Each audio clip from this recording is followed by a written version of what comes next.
Craig Power is back at you with our third in our series of shotgun questions. So are you okay there? Look a little like you're not angled right. How's that? Does that feel better? More centered? Feel more centered. Okay, so we have our Remington Wingmaster 870. It's an old 1970s era gun. 60s era cuts compensator put on it.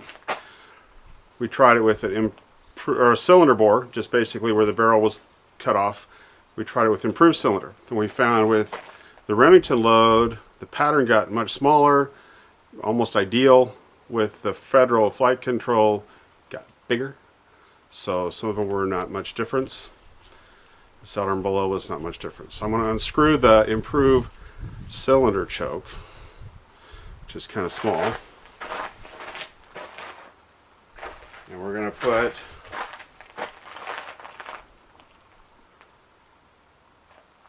the 12 gauge, you see that right there? Modified focus choke on it.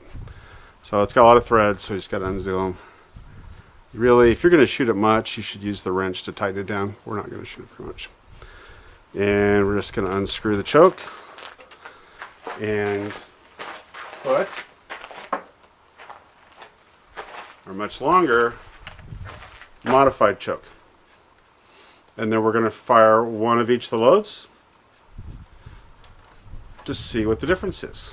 So, unlike the first two videos, we're going to fire modified and full before we go down range. Because it's getting kind of hot. Plus, I don't guess there's going to be a big difference between modified and full. There might be. I can be proven wrong. I've never actually done this, truly. So, with some of these loads. And with the shotgun. So we're going to give it a try. Let's get our ears on. And I already got my eye protection. Need that ear protection.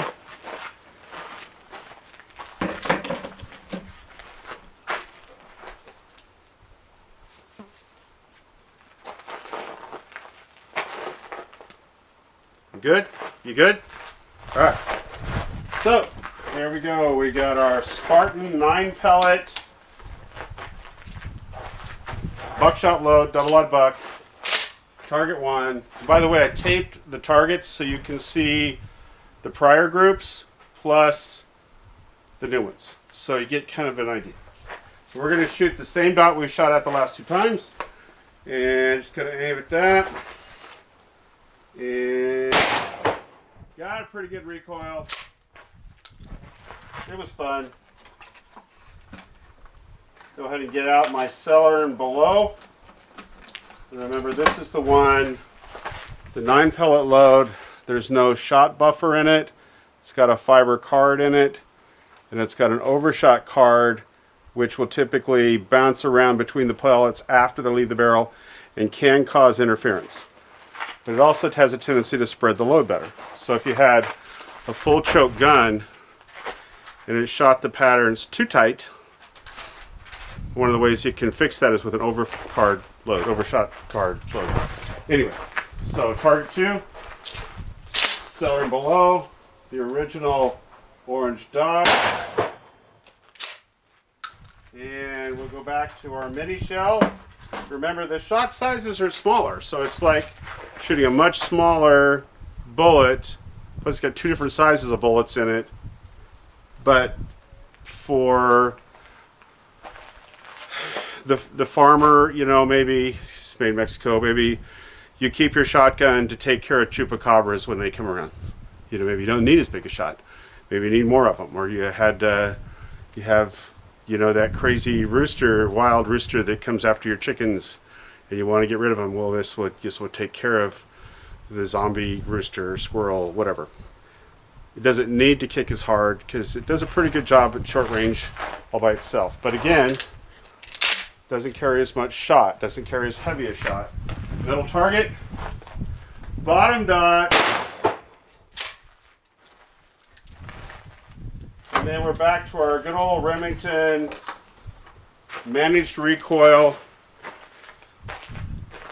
load. Really good load, standard of law enforcement agencies all over the world, literally. Got a good price point, and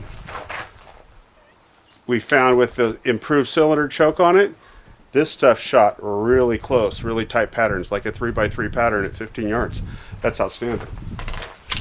So in Becky's personal self-defense shotgun, it's a Wilson Combat, she has all the good stuff. This is what we keep in it because it shoots so well. In this gun, this is the load I keep in it with the improved cylinder.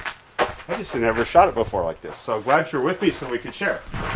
So we're going to be on the 4th target and bottom dot. Now we're going to try our federal flight control. Again, this is pretty premium. It's a lot more expensive typically, but with the open choke, it shot a really tight group. When I put the improved cylinder, it opened my group up. I think I wouldn't carry it. If I was using this load in this shotgun, I would take the chokes out of it. So, again, every gun is different, and the only thing consistent about a shotgun is it's inconsistent. So, 5th target.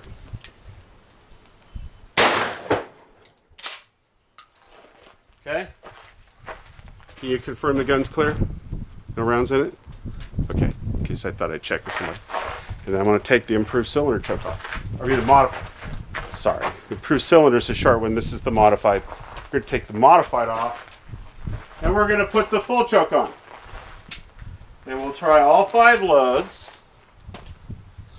with full choke.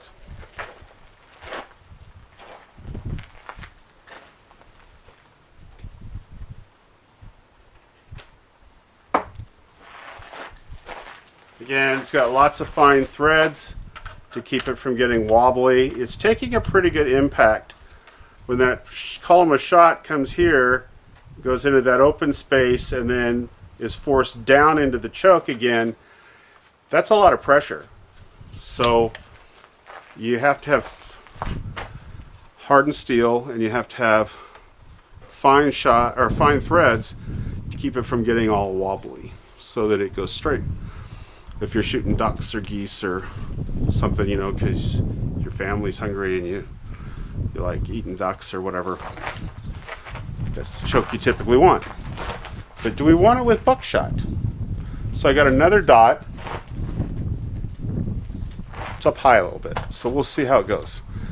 Full choke, Spartan, double-aught buck, 12 gauge. Made in Europe, or the European Union, but packaged in Texas. So upper dot, careful aim, 12 gauge, nice recoil. Full choke. We're back to the cellar and below, however you say it, Czechoslovakia or wherever it's made. So no buffering, overshot wad, fiber wad behind it to help soften the blow. Let's see what it does on our upper dot. Full choke, upper dot.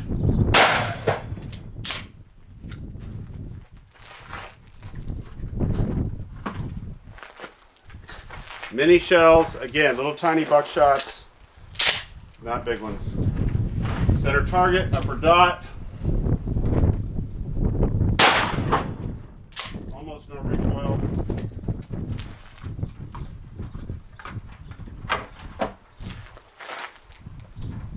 I'm out of Remington. If you don't mind, can you wait a second? Let me just leave the shotgun here. I'll be right back.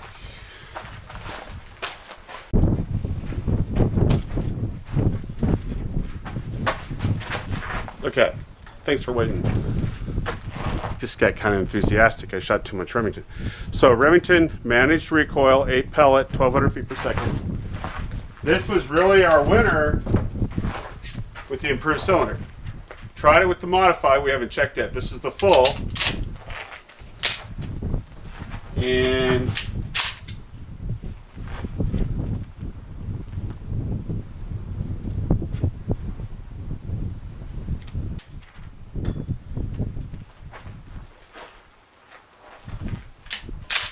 so I took a little break off camera there because the shell didn't want to go into the chamber, so I went ahead and cleared the gun and checked it. I want you to see how the edge right here, the shell, is bulged out a little bit. They've been kept in good storage conditions. For some reason, that corner, if you look at it carefully, is bulged out. So when I went to go chamber it a few minutes ago, it didn't want to chamber. So I wanted to clear to make sure there was no obstructions in the barrel, just to be safe. So where were we? Full choke, Remington, 8 pellet, managed recoil buckshot, typical law enforcement load. And we are at the 4th target. And now we're going to try our friend, the Federal Flight Control Buckshot. Now we know in a straight improved cylinder choke, not improved cylinder, even open choke gun, this shot a little pattern like this at 15 yards. So we're at 12 gauge, Federal premium. It is the premium price.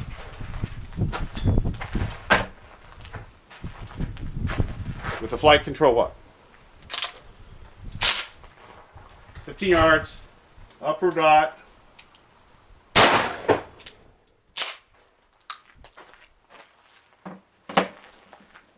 Shall we go check it?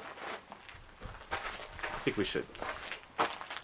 Because this is supposed to be education. So for your shotgun, if you had your grandpa's old duck gun, mechanically sound, you don't hunt ducks, maybe he hunted ducks, or your daddy hunted ducks, geese, some sort of waterfowl, and they typically had full choke guns. But now you don't really need that because you don't hunt ducks, and yet you want to use it for self-defense. So get 4 or 5 different, 6 different buckshot loads and try them out. You might be surprised. Some might shoot better with a full choke. Some might not shoot very well at all. So let's go downrange, shall we? And let's go check out and see where we're at now that we've shot open choke, basically no choke whatsoever, just a barrel cut off and just open. We shot improved cylinder, which is supposed to kind of trim up the pattern and make it look good. And then we've shot modified now in full. So I think you can see it pretty well from there. Are we good? You okay? It's nice and stable. All right. So modified wad hit here. We're at about 8 inches by 3.5, 4 inches. So modified shoots really well with that Spartan, but we still have an outlier. But the outlier is only 7 inches, whereas before we were a foot out almost. Or 7 inches out, 8 inches. So full choke, we've got basically 2 groups here and here with 1 outlier. So maybe 6 by 6. That's a pretty good pattern for buckshot from a full choke gun. Pretty useful, and yet a pretty inexpensive load. So if that was what I had, I could shoot that. I mean, that would be acceptable for out to 15 yards if that's how long my longest straight line distance in my house was. Now, cellar and below, we went from 10, 11 inches of spread to modified choke, we're at about 6, and full choke, we're still about 6. So either way, we're here or here.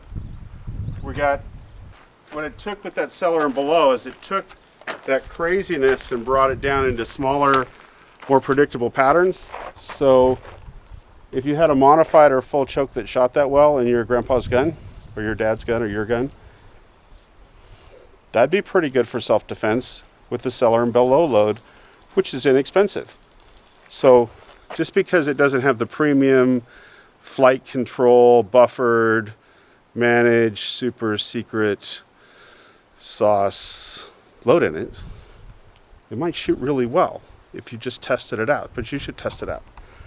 Then we bring it to our old friend, the Aguila. Not much recoil in this. Can I just tell you, not much at all. So our modified choke, we're shooting here, and I've got a flyer here and a flyer here. Full choke, my flyers go out to 20 inches. So the gun shot way better with an open choke or an improved cylinder choke with the Aguila mini shells than it did with a full choke. Full choke is like 17 by 20. Modified choke is 15 by 10. So the more compression on the Aguila, the worse the pattern. I would have known that unless I checked it. I had no idea. First time I ever shot that Aguila. We're doing this together. Now, our old standbys, the Remingtons and the Federals. Can you see both of them okay? I mean, it's kind of hard. It's kind of glary here. There we go. Let's just do this. Can we just pan? I love camera tripods. There we go. All right. You got a good look? You all right there? All right. So, Remington with modified. The grip's not quite as good. It's about 4 by 4.5 with a modified choke, and with a full choke it's 7 by 5. That's still perfectly acceptable for if I had a 15 to 20 foot hallway, or the longest straight line distance, like I said, in my house is 16.5 yards. That'd be perfect. I don't have any issues with that. But we know with that load, the improved cylinder choke shoots grips like this. So I would like the 3-inch, I would change the choke. Federal Flight Control shot a little tiny under 3-inch group with an open choke. We put the modified choke on it, and I've got flyers going out to 13 inches and vertically 7. So these are the problems because they're unpredictable. Full choke on it, I'm at 7 and 7. Again, about the same thing, but without the flyers. But if I shot another round of the same load with the same choke, I might get a different result. So I know with Federal Flight Control, I'm going to leave that shotgun no choke in it. Just let it just open bore because it shoots so nice. With the Remington, I would put the improved cylinder. With the Spartan, I would probably stick with the modified or full. Probably wouldn't use the Aguila anything past 6 or 7 yards. But that's just my personal preference. It just doesn't pattern. It's not predictable. I don't want to put a pellet through a drywall wall and hurt a family member or something. So let's go back to the shade because it's hot here, and then we can talk. So the whole point of this exercise is to give you kind of an example of what you can do on your own. If you're going to pick a shotgun for self-defense, that could be a very good choice for home defense. You need to pick up different loads of buckshot and try it out. Now, slugs are very viable for self-defense, but you got to remember a 12 gauge slug is a 12 gauge diameter 1 ounce piece of lead, and it'll go through walls and refrigerators and all kinds of stuff. You get a lot of over-penetration with it. But if somebody's shooting at you behind your kitchen counter for cover, you can shoot right through the cover with a 12 gauge slug. Buckshot to go through a lot of stuff. So I think choose wisely. If you have a good shotgun, I think, the best gun to have is the one you have. So thanks for joining me with the shotgun learning videos. Glad you've been with us. I wanted you to learn a little bit. So what do we learn? That they're all different. The most consistent thing about a shotgun is that it's inconsistent. We love having you join us at the range, either by video or in person. So we'd always enjoy having you come out and visit with us, take a class. Most important thing is get you and your family, your kids, your grandkids, get them out to the range. It's the gun's the thing that needs to be handled safely. You need practice. And, you know, 5 Dogs is convenient to Bakersfield. If you have a range closer to your house, I would encourage you to use it. We just want you to learn a little bit. That's why we're here today. Hopefully you did. Check, like, or subscribe down below if you would. And let your friends know if you liked it. And feel free to comment down below. Thanks for joining us at 5 Dogs. We really appreciate it. We hope you have a great week and a great weekend.